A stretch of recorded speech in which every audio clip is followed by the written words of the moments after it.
Hey man, here is the 16233 I'm going to be working on today. It's actually pretty clean, but you can definitely see there's, a good amount of bracelet stretch. Obviously, we've both seen a lot worse, and this is still sellable as the way it is, but I think I'm going to go ahead and tighten this guy up and see if we can't make it a little bit cleaner and a little easier to sell. So I removed one part of the bracelet, and looking at this, you can see it's pretty loose. There's typically three things that are causing this. One is just the normal stretch of the gold and the material, especially the center links, which I do not repair. If those are pretty stretched, there's not a whole lot I can do about that. The second thing is the gap on the knurled pins. You can see there that there's gaps, and some people try to just squeeze these back in, but that's not the right way to do it. It can cause where you get too much bite on the bracelet, or just the links look off. So just trying to squeeze the knurled pins back in isn't the right way. And the third thing that causes it is the wear on the actual knurled pins. And when I pull this apart, I'll show you what that looks like, and you can see where those gaps come in. So I've got to start splitting this. To do that, you need a couple of tools. Here's two of them right here. This is for splitting the links, resetting the links. This contraption that I built here, I'll show you in a second. And then of course you need some knurled pins. So let me start splitting these, and you'll kind of get an idea of what it looks like,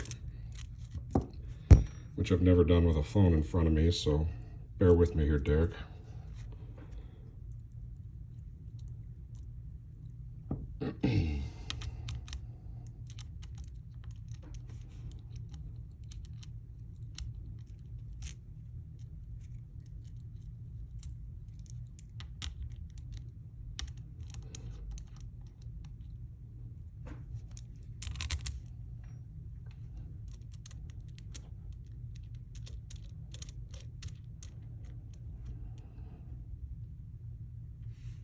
So once those are tightened down, not too tight, you want some play in them, but you don't want them too loose or they won't be able to separate the links.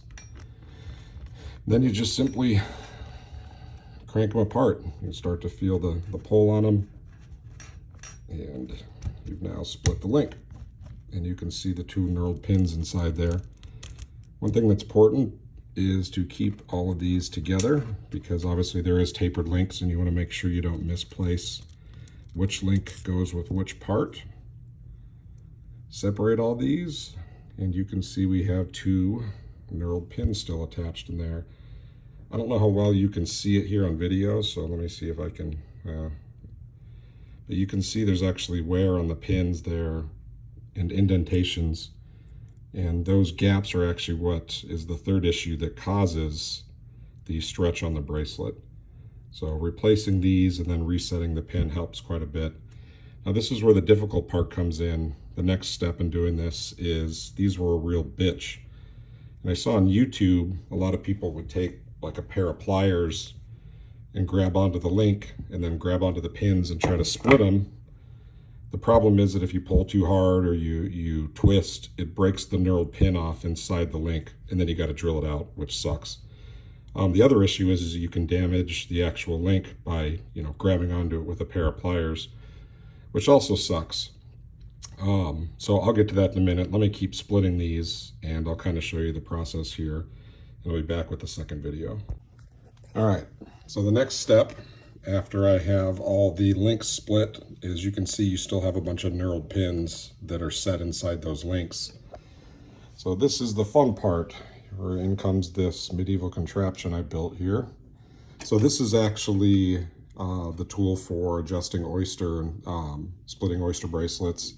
Here's the Jubilee tool, and my French bulldog snorting in the background. Sorry about that. So what you got to do is take one of the pins here.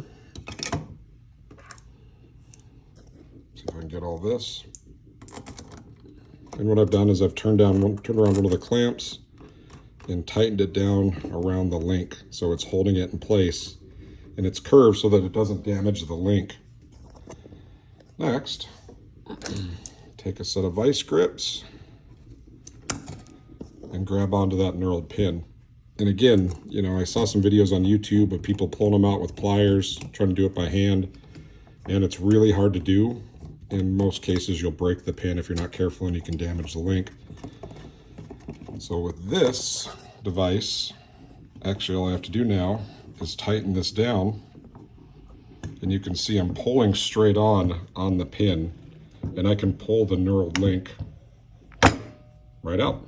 I don't damage the link, and I don't bust the pin. Now I just need to do it another 20 times. All right, next step is we have all of the old knurled pins removed. You can see they're in various states of wear. These actually aren't too bad, but there's definitely some indents and wear on these that is causing the stretch. Next is, you know, I have various sizes of knurled links, knurled pins, depending on what size bracelet I'm doing. And so you want to match up the proper knurled pin, which is these guys right here, to replace them. So using the same Jubilee tool, we're going to take one of the first links. You can see that there's 2 slots. Goes into here. This tightens down on it. And so you can see the pin inside there. And again, bear with me because I've never done this with a camera in front of me. But you set the knurled pin.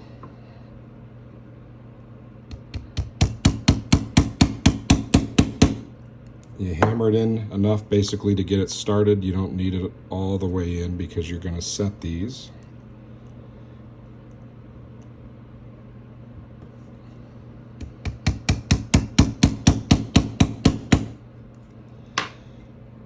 And there we go. We have fresh knurled pins in this. Now we just got to do it 10 more times. So I'll be back in a couple with the next steps. Next step, after we have all the knurled pins put into place, is the fun part. Now we can start rebuilding the bracelet. Let's see if I get a good view of this.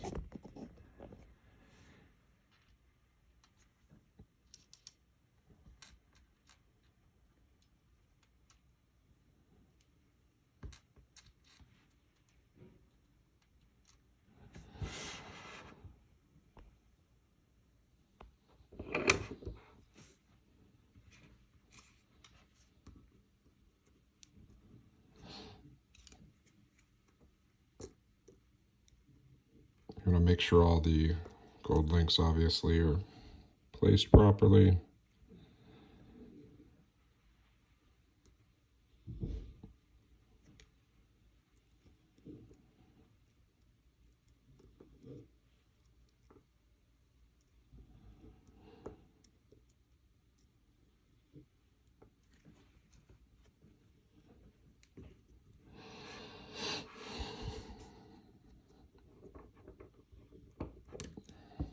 And then you line it up and you tighten it down.